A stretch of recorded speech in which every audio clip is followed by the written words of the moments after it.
JBN, we keep you informed. I am Michelle Jones, and in the news, man killed after allegedly robbing female biker in Westmoreland. A man was gunned down by unknown assailants after it was alleged that he robbed a sales representative of her motorcycle and purse along the Broad Main Road in Little London, Westmoreland, on Saturday morning. The deceased has been identified as 31-year-old Damien Simister, otherwise called Dean, and is unemployed and of a Geneva district address, Grange Jail in the parish. Simister was shot dead along the St. Paul Main Road a few minutes after the robbery. He was later positively identified by the woman to the police to be the perpetrator who robbed her. Police reports indicated that the female was driving her blue Suzuki Access motorcycle home. Upon reaching a section of the Broughton Main Road, she was intercepted by two men traveling on a Burgundy 2001 missile CG200 motorcycle. The pillion disembarked the motorcycle and brandished a gun, which he pointed at the complainant, and thereafter robbed her purse containing her personal documents and an undetermined sum of cash. The alleged bike thief also robbed the woman's motorcycle and later fled the scene on the complainant's motorcycle. Citizens later stumbled upon the body of a male clad in a blue t-shirt, blue underpants, black sweatpants, and a pair of black socks on its back along the roadway and alerted the police. On arrival of the police, the body of a male was later identified as Mr. was seen along the roadway with what appeared to be gunshot wounds to the head, neck, and laceration to both of his hands. It was next to a blue Access 125 Suzuki motorcycle, and about 200 meters from the body, a Burgundy 2001 missile CG200 motorcycle was discovered abandoned along the roadway. The woman's personal documents that were stolen were found beside the deceased. The body was transported to the Salem hospital. JCF mourning the death of member. The Jamaica Constabulary Force JCF is mourning the loss of one of its members, who died yesterday afternoon at the Spanish Town Hospital in St. Catherine. She has been identified as Detective Corporal Joan White. Reports are that the Detective Corporal was rushed to the hospital after complaining that she was feeling unwell. It is said that White was on pre-retirement leave and was assigned to the St. Catherine North Division. The Costa Cup spectator held with gun after leaving match. A man who attended the Costa Cup football match at the Alphonsus Davis High School in Spalding, Clarendon on Saturday, was later arrested after he was held with an illegal gun. The man, who was among several bike riders at the match, was arrested after he left the venue and was accosted by police in the town. The match was between Alphonsus Davis, formerly Spalding High, and Homewood Technical. It was reported that about 5:50 p.m., the police were patrolling the town when a group of men were seen driving motorcycles without protective helmets. The police went in the direction of the men with a view of accosting them. One man drove into an alley near the traffic light. The police immediately went into the alley and accosted him. A bulge was seen in his midsection, and during a search, a gun was removed from his waistband. The gun and 9mm pistol was seized and the man taken into police custody. Police later identified the man as one of a group of bike riders who were seen at the match earlier. On Sunday, 3 people were shot dead and 6 others injured during a gun attack at a football match in Spring Village, St. Catherine. Among the deceased were a woman and 2 men. Sykes wants proof of death of defendant. The Wandong Gang trial resumed this morning in the Home Circuit Court, with Chief Justice Brian Sykes inquiring about proof of death of one of the alleged gangsters who was killed on August 11. The deceased, Andre Smith, 29, of Watley Avenue, Kingston 11, was shot and killed on Hagley Park Road in St. Andrew sometime after 9 p.m. Smith was reportedly driving a motor car along the roadway when 2 men aboard a motorcycle drove up and fired at him. He was taken to hospital where he was pronounced dead. Smith, otherwise called Bolo, was one of 28 remaining defendants indicted under the Criminal Justice, Suppression of Criminal Organizations Act and the Firearms Act. This morning, when the matter resumed, the judge inquired of the chief police investigator in the gang trial about proof of Smith's death and questioned further why after 5 weeks there was nothing to submit to the court. Sykes raised questions after Smith's attorney, Alexander Shaw, informed the court of his passing during the break. The investigator, however, notified the judge that he was awaiting information from the police's scene of crime, which was promised to him on Friday, but has been pushed back to tomorrow. In the meantime, the defense has resumed disclosing arguments with Sean making submissions for his client, Stephanie Muma Christie. 2 fatally shot by police in St. Thomas identified. The 2 men were fatally shot Friday during a police operation in Yallows, St. Thomas, have been identified as 34-year-old Shamroy Johnson, otherwise called Shammy, and 26-year-old Brandon Wong, otherwise called Boo. Johnson was from Norwood, St. James, and Wong from St. Thomas. They were shot during an alleged confrontation with the police in Pondside, Yallows. 2 illegal guns and 10 rounds of ammunition were reportedly seized. The Independent Commission of Investigations Indicom is probing the incident. Spring Village community traumatized by deadly shooting at football match. Hundreds of people, including children, have been left traumatized by Sunday's deadly shooting at a football match in Spring Village, St. Catherine. A spectator recounted that chaos erupted after a gunman opened fire with an automatic weapon. He said he watched as his child's mother was shot in the neck. She's among 6 injured. Had it not been for his quick thinking to tie a shirt around her neck, she might have been among those who died in the attack. But in at the same time, she cried for her kids them.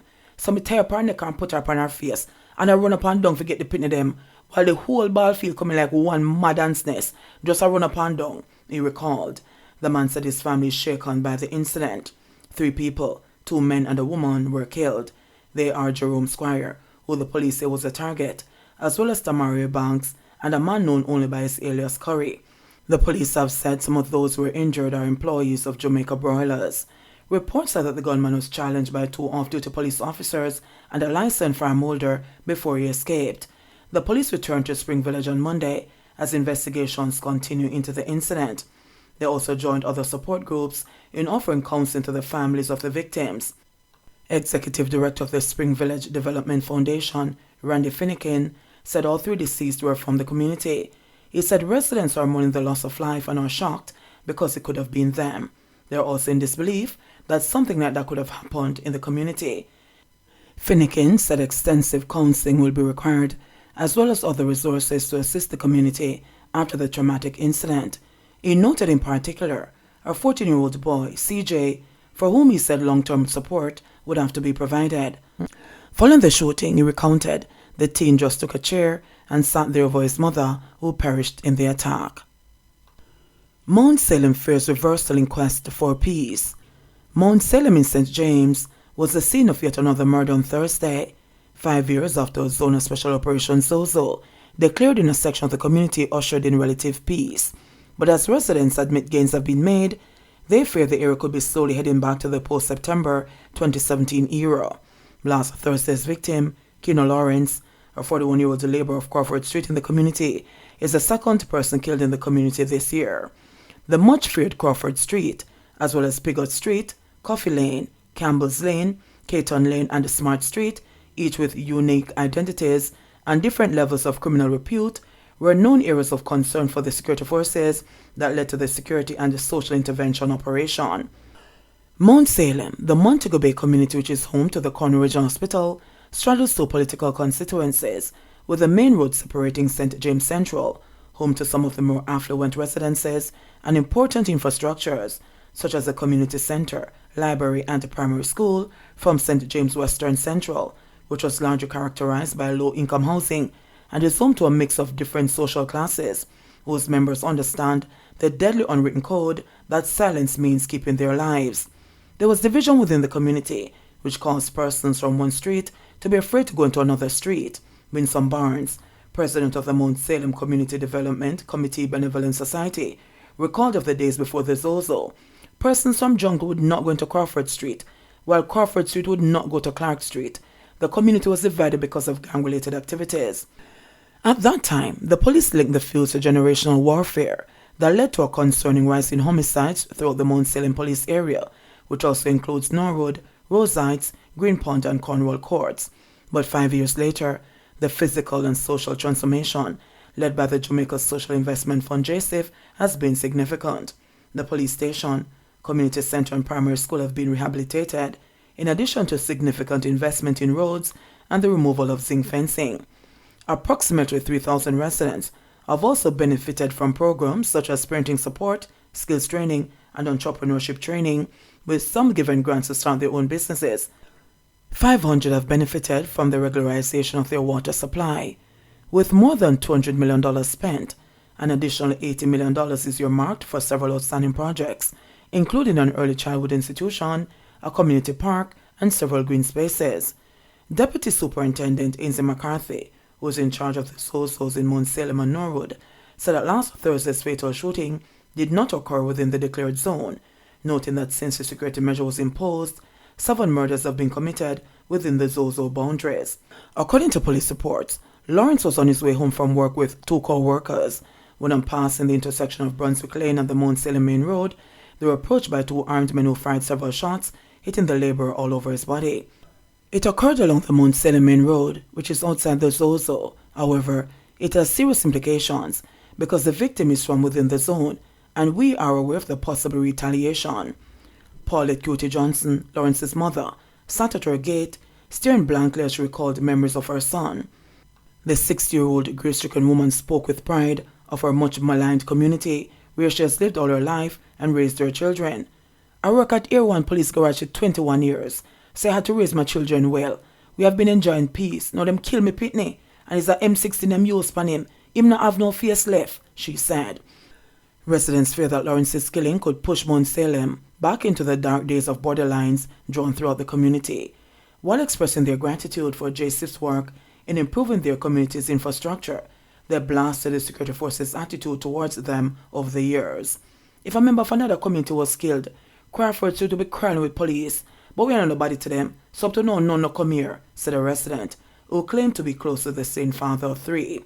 They also lamented that although several persons witnessed the killing, none has expressed a willingness to give the police a statement. Jamaica reports 71 new COVID-19 cases, 2 deaths. The Ministry of Health and Wellness reported 71 new COVID-19 cases and 2 deaths on Sunday, September 18, bringing the infection total to 151,340. The new cases comprise 46 females and 25 males, with ages ranging from 6 days to 86 years. The cases were recorded in Kingston and St. Andrew, 20, St. Catherine, 13, St. Anne, 9, Clarendon, 7, St. James, 6, St. Mary, 4, Trelawney, 3, Westmoreland, 3, St. Thomas, 2, St. Elizabeth, 2, Portland, 1, and Manchester, 1. 2 deaths were recorded for the period.